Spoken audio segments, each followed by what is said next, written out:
Okay. I need to gain my composure.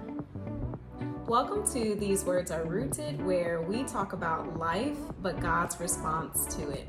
We know what culture says, but an even greater question that we should ask ourselves is, what does God say?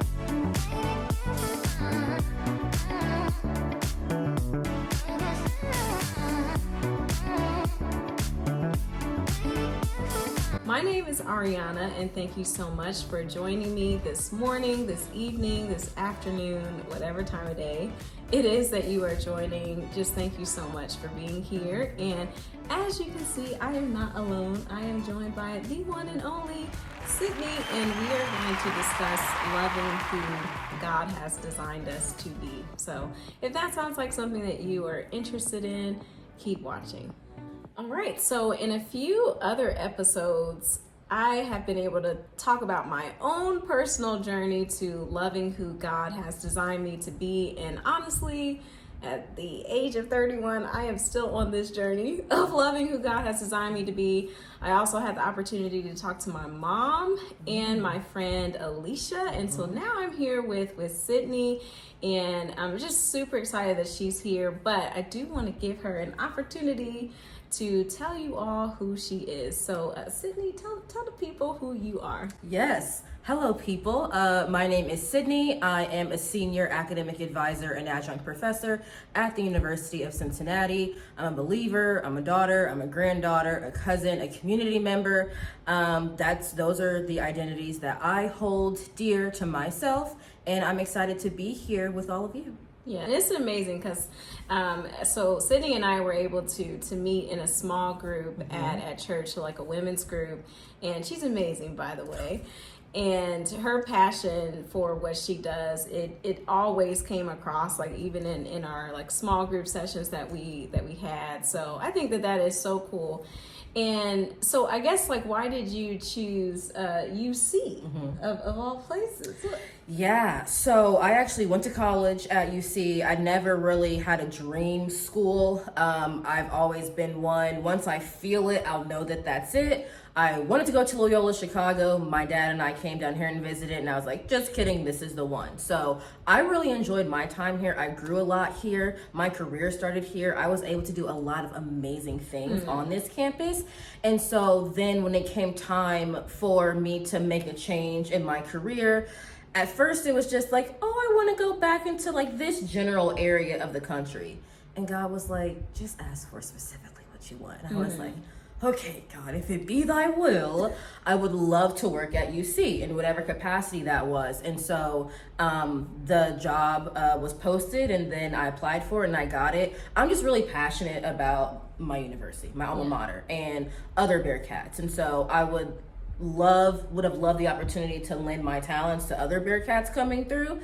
And that's really what brought me back here, and my interest to be here and stay here and grow my career here for the second time. Yeah, no, I love that. I can kind of relate to you a little bit because I graduated from Xavier. Yes. And then I worked at Xavier. Oh, see, I forgot. That's Yeah. a rival, yes. But anyway, I graduated from Xavier, and then I worked at Xavier too, like very briefly. So it is something about giving back to the school that really helped to shape you in a way. So Sydney's the type of person where she just drops like gems. It's something about like the way that you like present information. I'm like, okay, like she's gonna be like awesome to talk to. So I'm so happy that she's here, and really want us to have this discussion about just loving who God has designed us to be.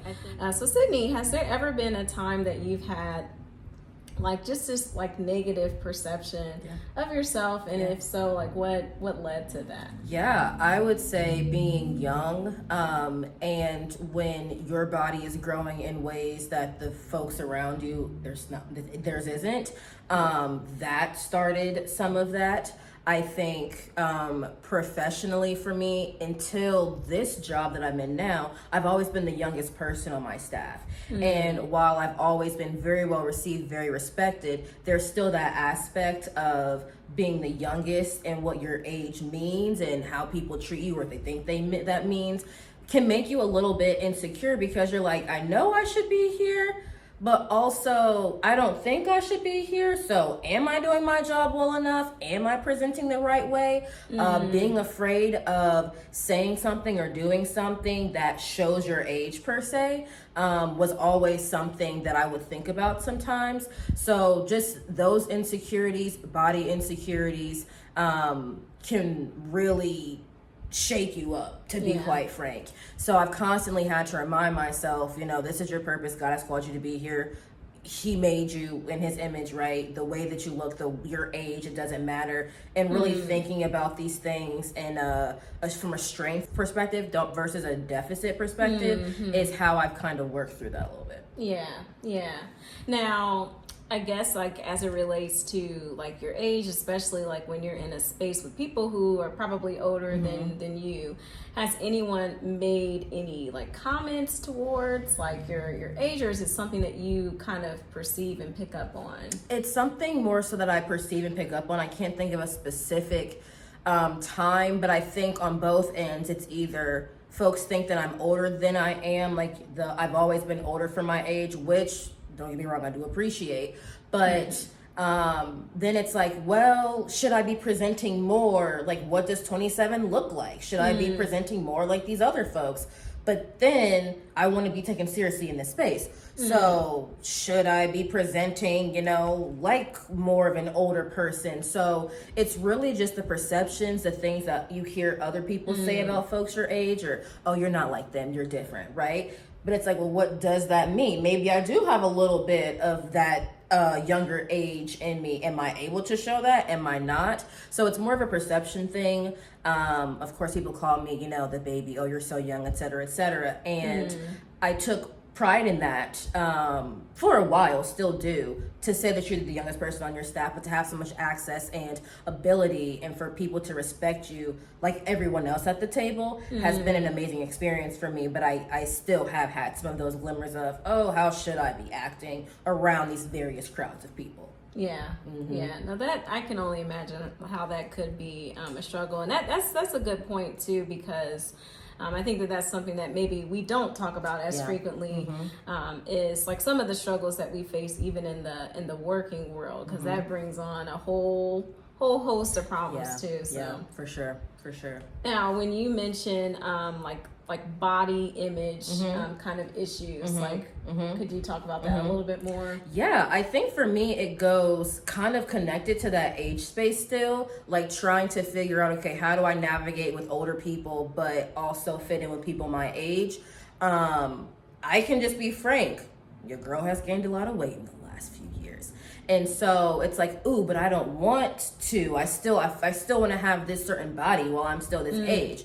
And so I'm constantly thinking about, well, what does this mean? How do I look? How am I perceived that way? I enjoy working out, but you can't really, tell based on my perception. But then thinking about, is that actually important? Do others perceive you the way that you're thinking that they perceive you? Do they actually care? Probably not. Right. So for me, it's getting out of that piece, but then thinking about, who are you? Okay, so if you want to make certain changes, how do you make those changes? Are they necessary changes to make? Are you being harder on yourself than you should be? Is the enemy coming in and kind of playing on some of that? So for me, that's the body image piece, especially recently, when you try to put on clothes and you're going through lots of things and none of them fit. Yes. And you're like, okay, well, I have somewhere to be, so I need to find something somewhere. That has really been a mental trip for me, I can be honest and say, over the last 6 months. Maybe 4, maybe more so 4 months, that's really been a glowing thing in my world. Yeah. No, and that's so relatable, because it's like, for one, as we get older, our bodies seriously change. It's like we cannot do what we used to do. So our bodies seriously change, and so I think it's interesting too that it's like this constant need to truly kind of love who you are throughout those stages, because it's like we are ever changing. That's true. And then even, I think a lot of us can relate even to when the pandemic first went down. we were kind of left to our own devices, and we had a lot of food around us. Oh yes. Oh yes. So no, that's definitely relatable. But something that you said too that that stands out as well is sometimes it's not even that people are perceiving these things about us. It's our own thoughts that we are like projecting onto others, and we think it's coming from them, but really it's like this like inner critic. Oh yes. I feel like I've become the queen of that. I mean, there was something that happened last week where I really went into a spiral of, okay, now this person's going to think this about this situation. Are they now going to act different around me? Now I have to go and purposefully try to interact with them to kind of gauge what the waters are like. Oh my gosh, yeah. I just last week, I'm like, Sydney, please calm down. But you really do go into this mental spiral about how others perceive you. And I don't know if you're like this, but I can think about having a conversation with somebody, but I'm saying, okay, I'm going to say this, and I know they're going to say this, and then that'll be my response, and then that's how they react, and then we won't get anywhere, so I'm just not going to say anything about it. Yes. No, that's me to the T. I can make up a whole conversation in my mind. Yes, playing out these scenarios. So no, that is so relatable too. And so I guess like just thinking about things that you had to navigate in terms of your age and wanting to be taken seriously in the working world, and even embracing changes like within your body. How has God like taught you to like love who you are? Oh my gosh, first of all, it told me to calm down. That it's like that check that God gives you where it's like you're making more out of this than it needs to be. And I appreciate that because God is truly a friend. God is a guider. And so I appreciate that honesty and just being real. Yes, because you've always been the youngest, you're still mentally perceiving yourself in that young space. And so you're thinking that all of these things should align with that, but you're closer to 30 than you are to 20. And there are certain changes that happen when you turn 30. And that is okay. It's a part of the life process. I do a lot of gratitude journaling. And God will be like, no, I need you to go sit down and think about the things that you're grateful for. Not to discredit this insecurity that you have, not to discredit what's bothering you, but to really kind of put these things into perspective. Your body works. You don't have sickness in your body. You don't have so many different issues that other folks have. You're in a space in your life that other folks in your age are not, or you have folks who are older than you telling you that they wish that they had certain courage or an outlook that you have at this age. So how about we write down the things that we're grateful for? And I've noticed that whenever I really sit and take time and do that, then I'll be like, well, what was it that was bothering me before? And again, not to discredit our feelings and the things that bother us, but really kind of putting them into perspective and where they actually go in our lives. Should we be focusing on them? Should we be magnifying these things? Or should we, okay, we're acknowledging that this is here, but this is not everything.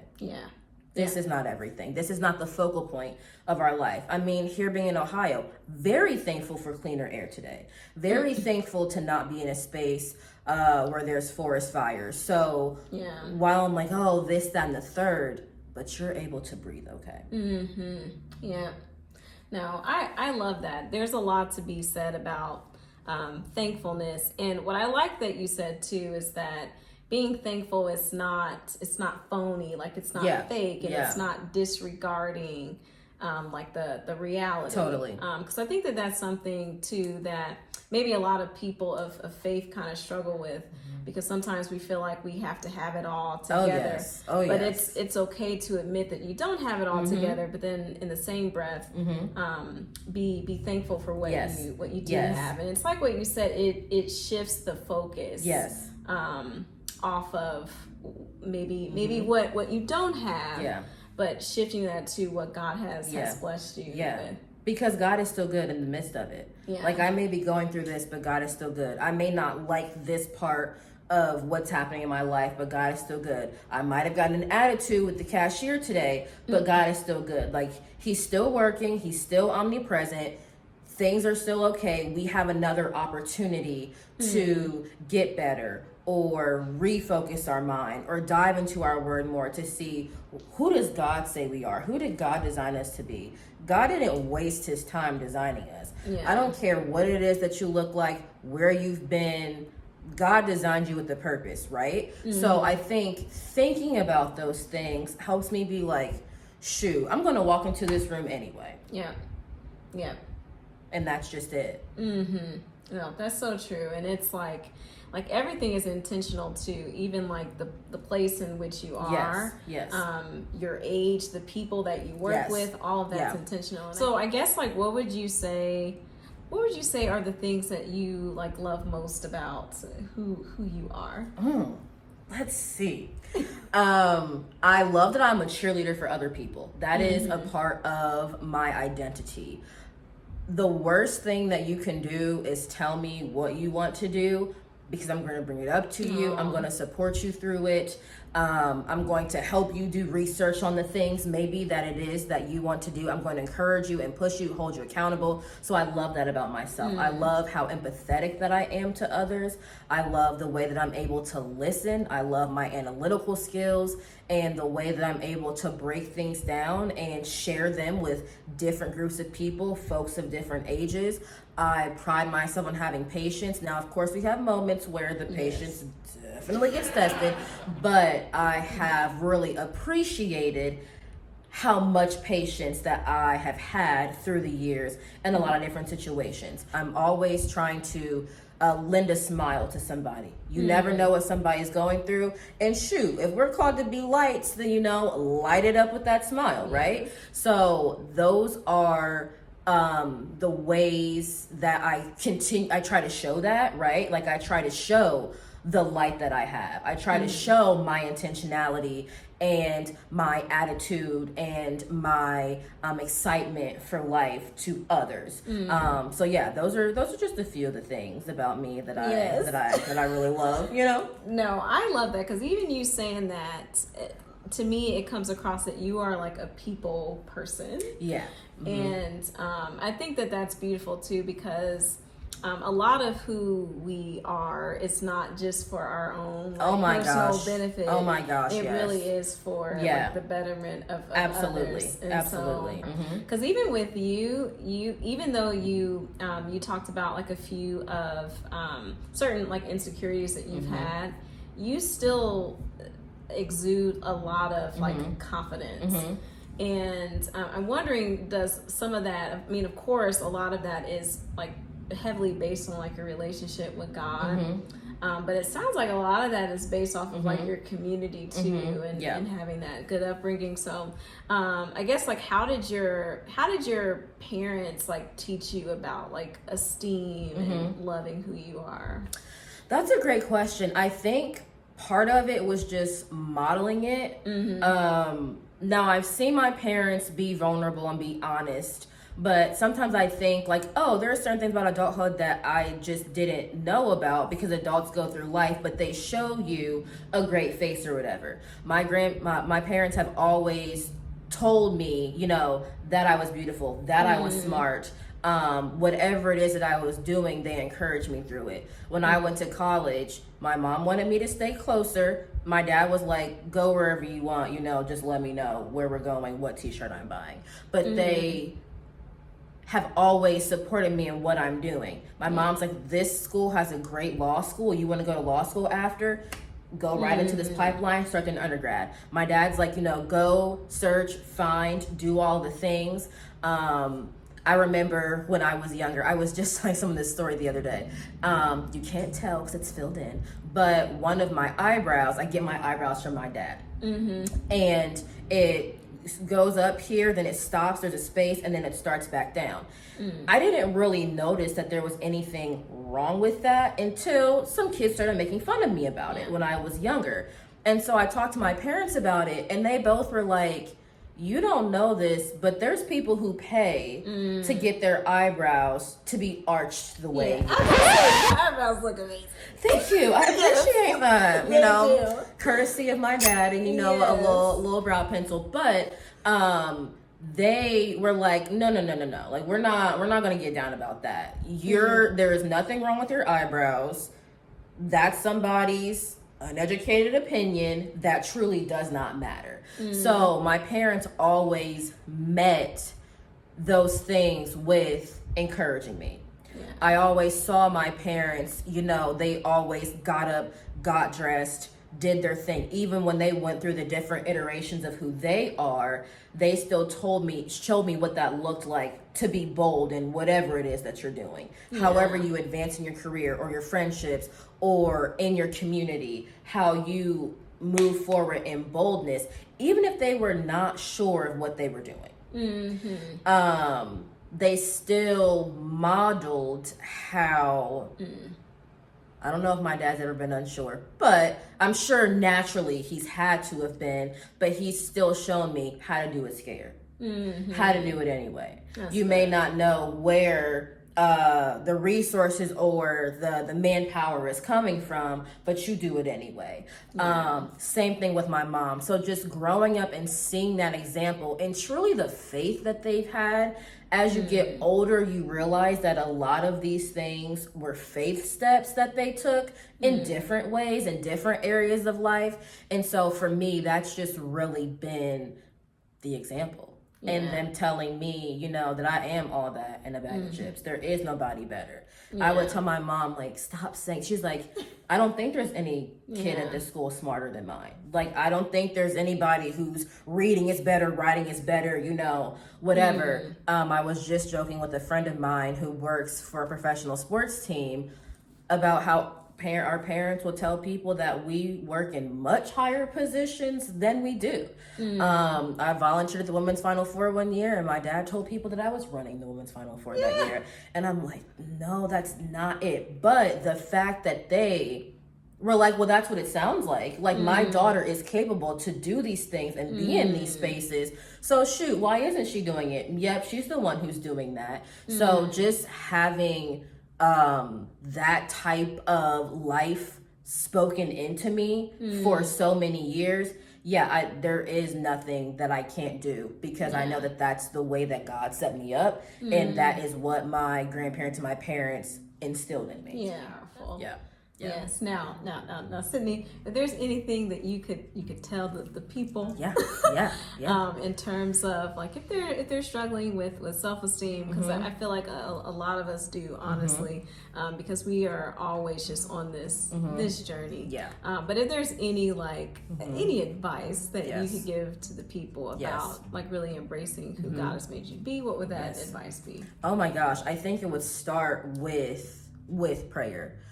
If you are not the type to journal, I would encourage you to grab some paper, grab a writing utensil, and just start to pour out why do you have that lack of confidence? If you can identify where it comes from, be open about it. It's just you and God and that sheet of paper. Nobody has to look at it. Be vulnerable about it. Be real about it. Pour that out, right? Pour your heart out to God, and then sit and be still, and then let God fill you back up. Read what the word says about who God says that you are, who God made you to be. Fearfully and wonderfully and beautifully made, right? In God's image. I think about Queen Esther, who it's like her identities held her back to some's view of the role that she would end up taking. But then it's like, no, I made you for such a time as this. It was her identities that caused her to be able to do the work and make the change in her community that she needed to make. If she didn't have that identity, she wouldn't have been able to do that. So regardless of what your skin color is, your body type is, your hair type is, if you have an accent, if you are living in a country that is not your birth country, everything that you have is what you need to be where you are right now. There's certain people who can touch a group of people that only you can touch. I can't.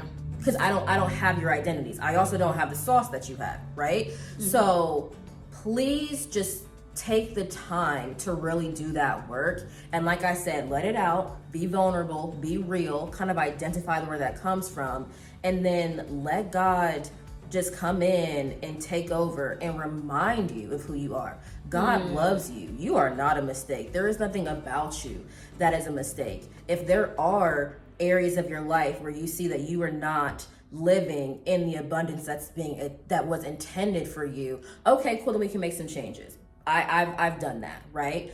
I'm not living in the environment or the way in which God wants me to. And when I thought of it that way, I was like, okay, we're going to have to make some changes, right? So I encourage you to do that work. I encourage you to be vulnerable. God knows anyway. Yeah, that's so true. So just like come to terms with it with yourself. Don't run from it anymore. Face it head on, and then give it to God. And let him come in and heal and do that work. That's what I've had to do. I've done it time and time again, large scale, small scale, personally, professionally, within friendships, within, who I am as a family member. And it's been beneficial. It's not going to be the easiest thing you'll do in your life, but it'll be one of the most worth it things that you'll do in your life. Yeah, no, that's powerful. You said so many things. This has helped me as well. Something that I love that you said is how God can pretty much use you kind of like anywhere that you are. Yes. And I think that is so reassuring, because a lot of times we think that we have to be perfect. Yes. Oh, yes. Because loving who God has designed you to be, it's not about perfection at all. And you'd be surprised how much God can use you when you are completely honest and vulnerable with him. That's where he can truly step in and truly show you who he is, and also why he designed you to be who you are. So I love everything that you said. So yes, definitely hold on to those words. So thank you all so much for joining today, and also thank you to Sydney for being so open and vulnerable. It's not the easiest thing to share your story to people in front of a camera at that. So I'm just so thankful that you came, and thank you all, and I hope to see you the next time.